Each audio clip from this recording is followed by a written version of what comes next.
7-iron like John Davis at 3. You suck, you jackass. I can make things out of clay and made by the bay. I just made. There is old Mr. Three-Wiggle, isn't there? Take drugs, Danny? Every day. Good. Still going. All right, what's going on, guys? Welcome to For the Game podcast, episode 9. This is a U.S. Open edition. We're coming straight to you to give you all the ins and outs of the 2021 U.S. Open at Torrey Pines Golf Course. From the guys at GolfDoods, my name is Jeff Lewis. As always, we have Mark Bonus. What's going on, Mark? Dude, it's U.S. Open week. I am, you know what? I'm going to pop my collar for the rest of the week.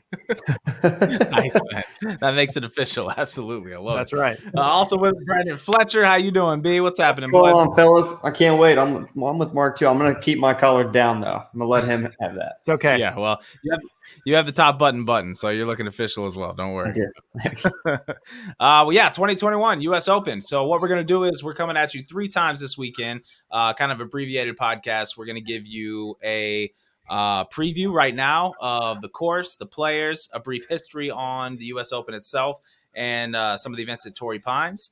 And then midway through the week, we're going to give you a cut line update, which will kind of give you where the tournament's going, who's at the top, who's looking good for the weekend. And then we're going to do a Sunday night post-round podcast about the U.S. Open. So just a brief history on the U.S. Open. The first U.S. Open was played in 1895. It was originally played as a 9-hole tournament, believe it or not. And it was played in Newport, Rhode Island. And it was a 36 competition played on a 9-hole course, and it was only 9 professionals and 1 amateur. Things have changed a lot since then.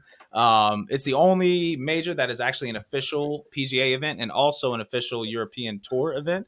So it kind of makes it special there. You have a lot of European players coming into play.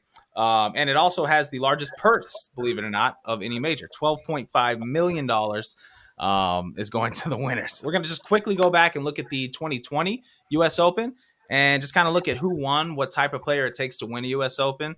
And Brandon, I know you did some digging in on that for us. What did the 2020 U.S. Open look like? Yeah, man. Well, it looked like an ass beating. If you guys can remember, Bryson DeChambeau won by 6 strokes. Yeah. And it was played at Winged Foot, which is outside of New York City.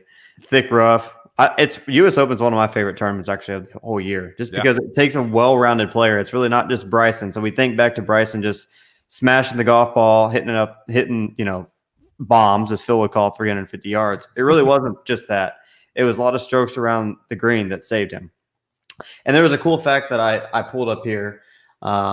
It said a final 67 round at Winged Foot, his putter got incredibly hot that day. It was the lowest shot by a winner of any of the U.S. Opens played on the West Course and the only subpar round shot all Sunday, which was incredible.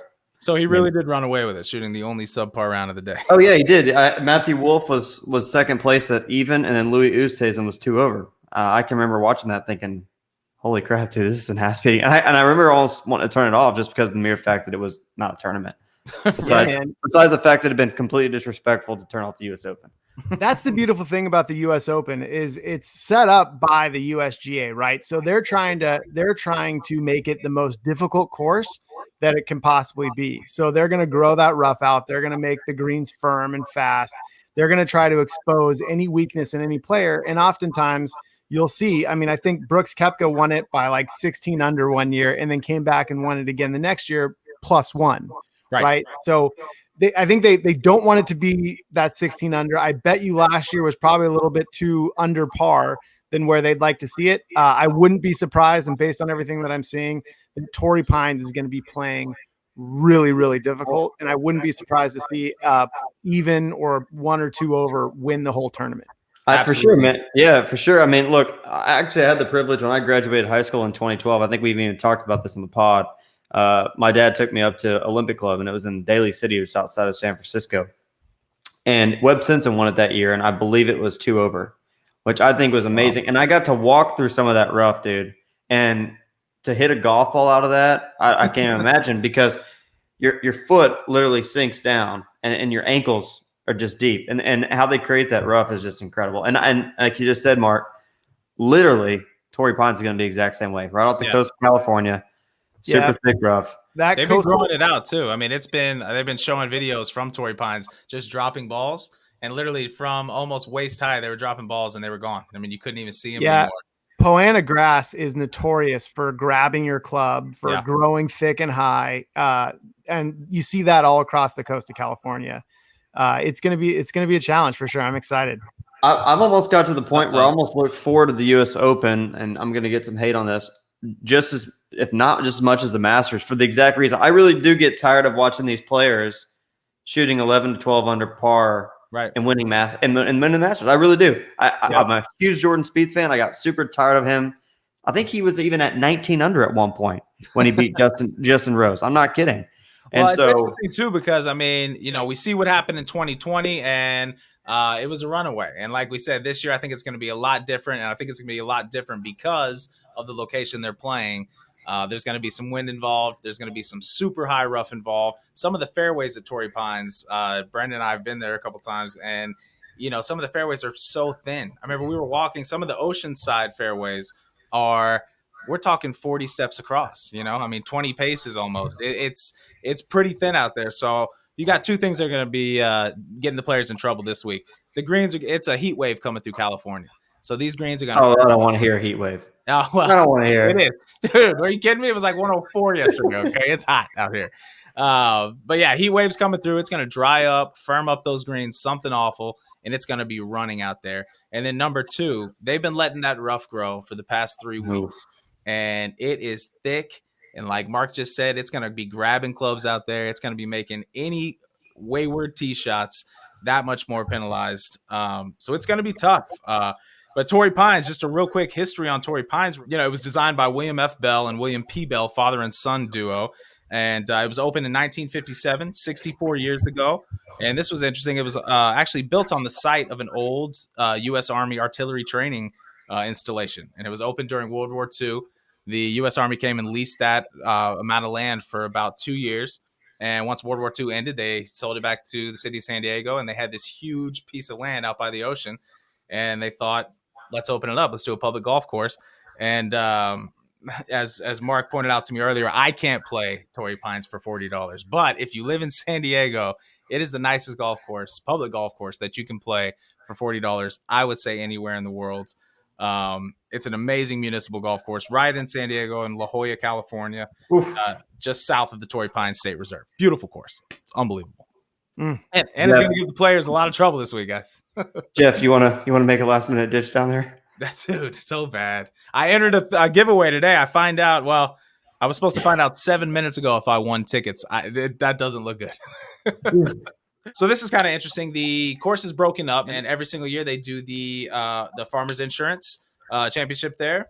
And that course is actually a little different, or that tournament is a little bit different than the U.S. Open because they only play the South course on the major championship. So the U.S. Open this week will only be played on the South course, whereas when you typically see Torrey Pines played, you're watching the North course and South course for the first 2 days, and then they play the South course for the weekend.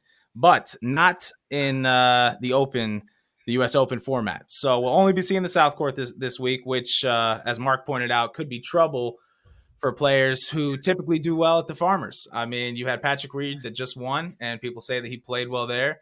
But if you take the North course out of it, who knows? He might not play as well. Yeah, the North course is considered more playable and easier. The South course is not for the weak at heart. Yeah. Well, it's 7,300 versus 7,800. I mean, you're getting a little more length out there, but also on the South course, you do have some of those holes by the ocean. You're going to get a lot more wind. Some of the fairways are so tight out there. It's just crazy. And then some of the tournaments, I mean, the most notable tournament played on Torrey Pines is the 2008 U.S. Open, as I'm sure we're all familiar with. Tiger Woods taking down Rocco Mediate.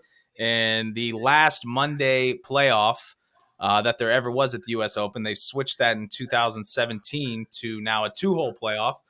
Do y'all remember that on Monday they played the 18 holes and that ended up in a tie as well, and they had to go extra holes that day? Yes, sir. I do. That's right. That's crazy. Yeah, they went to a playoff.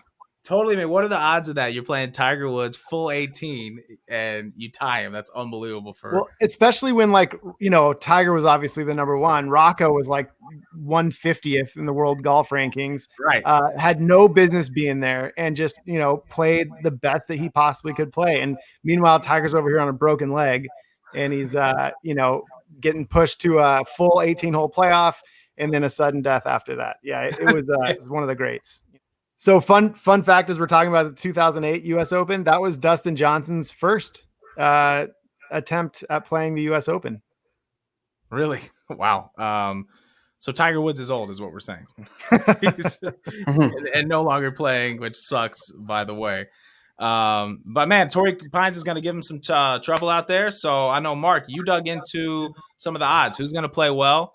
Who's looking like they could possibly take this thing down? Walk us through it, man. Where are we at with the odds? So I want to start this by saying the odds don't know shit, right? So no one had Phil Mickelson winning. No one had Kokrak winning a couple weeks ago. So, But here's what Vegas is saying, and I feel like there's a good case to be made for all of them. So John Rahm, obviously number one.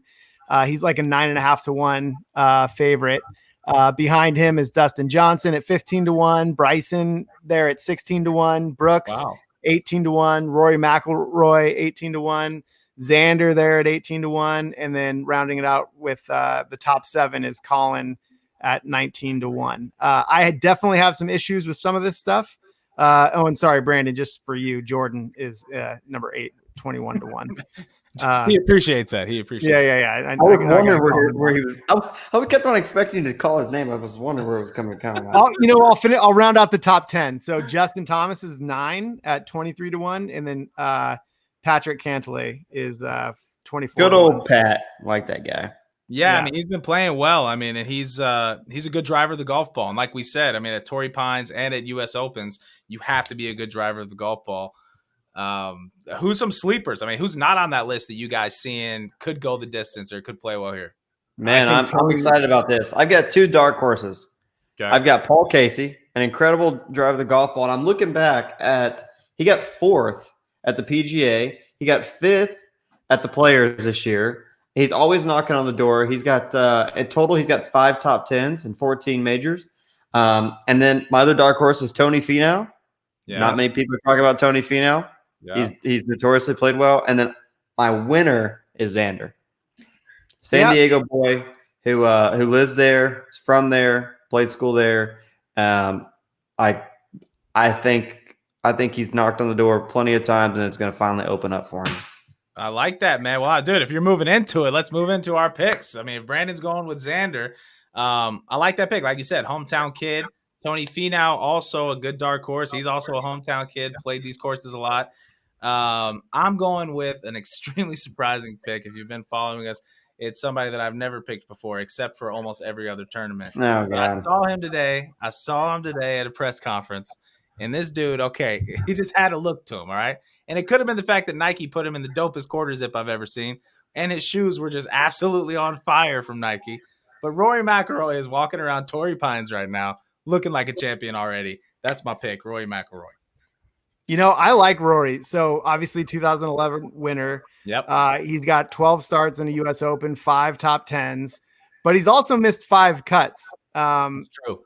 And he does have, I believe, some top 5 finishes at Torrey Pines. I'd have to go back and look. But again, I don't think you can look back at the Farmers to try to judge what's happening at the U.S. Open. Right.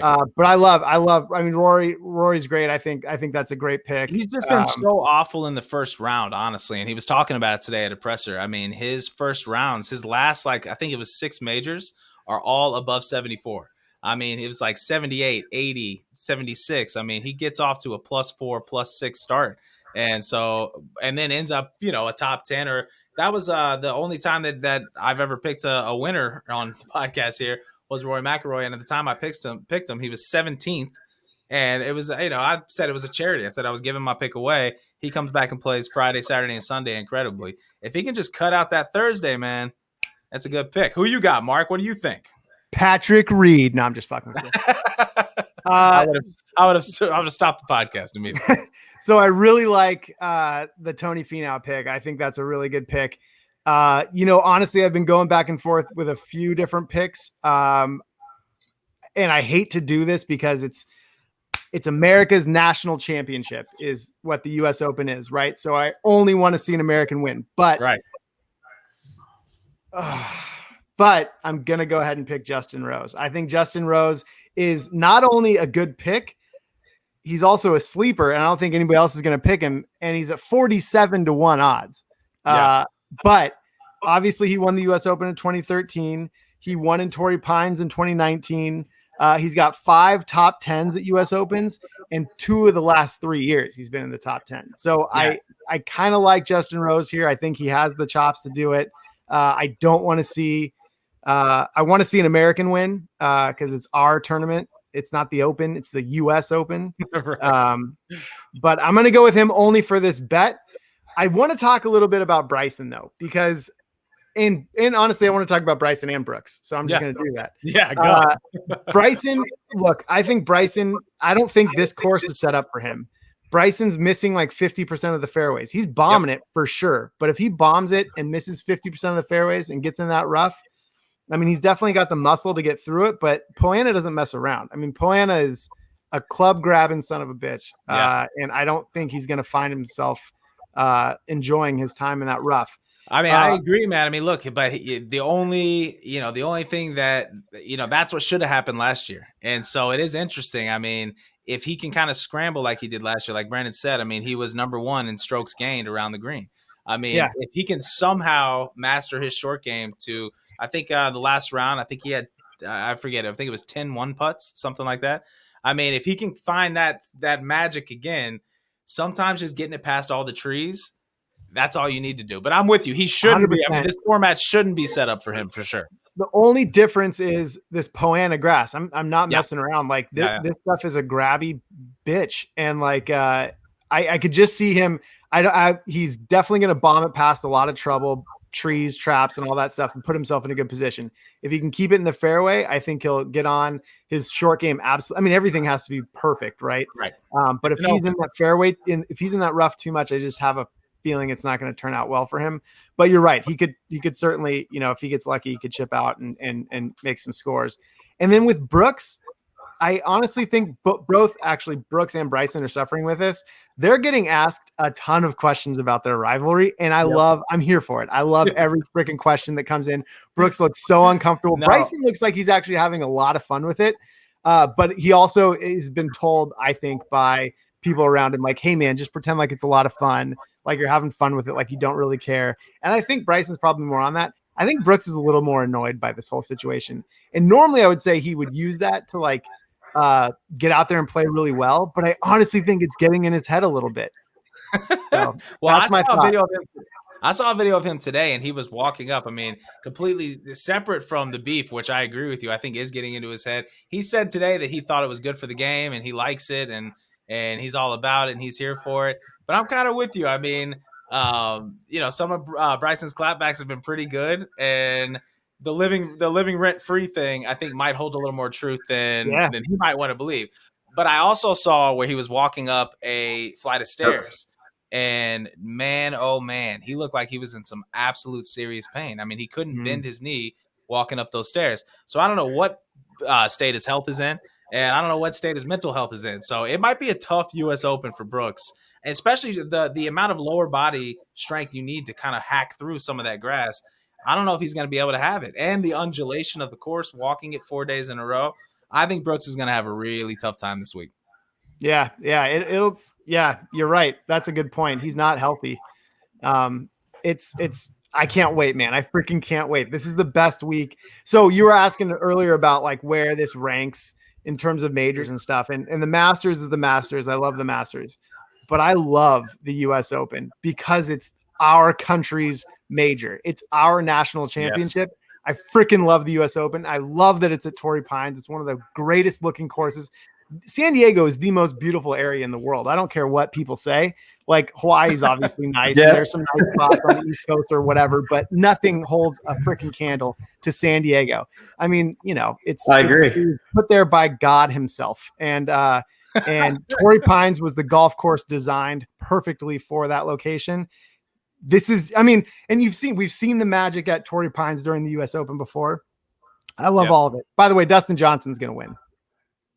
So 2 weeks in a row you've made your pick and then totally just gone the other way. That's right. Calling it. And last week you actually called it correctly with your off pick. So it's Yep. probably Dustin Johnson this week, guaranteed. Yep. All right, dope. So we got our picks in. So what's on the line? We're going to do something a little bit bigger than a normal tournament, obviously being the U.S. Major, one of our favorite tournaments of the year.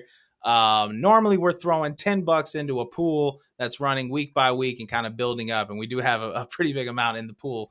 This week, we're just doing a straight up bet, pausing the pick'em pool, and we're doing $150 a man.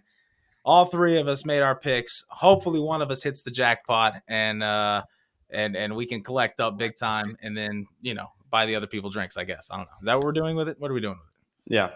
Oh, you're buying my round of golf when I come to California next month. Okay. Oh, Mark's ready with the cash. I'm ready to take your cash, mother. Well, you didn't tell me I didn't go to an ATM before this, but I will Venmo you if you indeed have picked the right winner with Justin Rose. By the way, we're really bad Americans. Literally, all of us. I think Xander.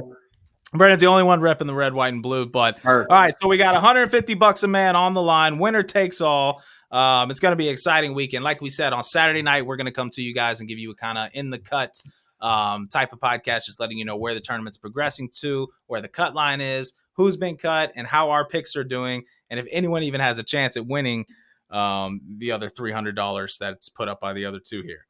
So real quick, I want to thank our sponsors before we get going here at sweetrollsgolf.com and kegsmiths.com. Go check those guys out. We have a discount code of PFP15, 15% anything off their websites. Also go to GolfDoods on Instagram. We have a wedge giveaway, a Vokey wedge giveaway, custom design, custom stamping, custom loft, picked by the winner. Head out to that Instagram account and get in that thing. It's a really dope wedge, and we're giving it away to somebody, and the odds of winning are pretty damn good. So get out there, and we're looking forward to the U.S. Open. Kicks off tomorrow morning, and I know I'm going to be there. Are you guys watching anywhere special? You just watching from the house? What you guys doing? I'm going to be in Palm Springs where it's 115 degrees playing a little golf and watching it in the clubhouse. Oh, that sounds like heaven. 115 degrees, maybe not. But the rest sounds of like it, hell. Yeah, it sounds like hell. Brandon, what about you? Where are you watching? Just kicking it at the house, man. Fuck yeah. In the house, a little bit of pool in the backyard, watching the U.S. Open, bro. Doesn't get much better than that. Love it.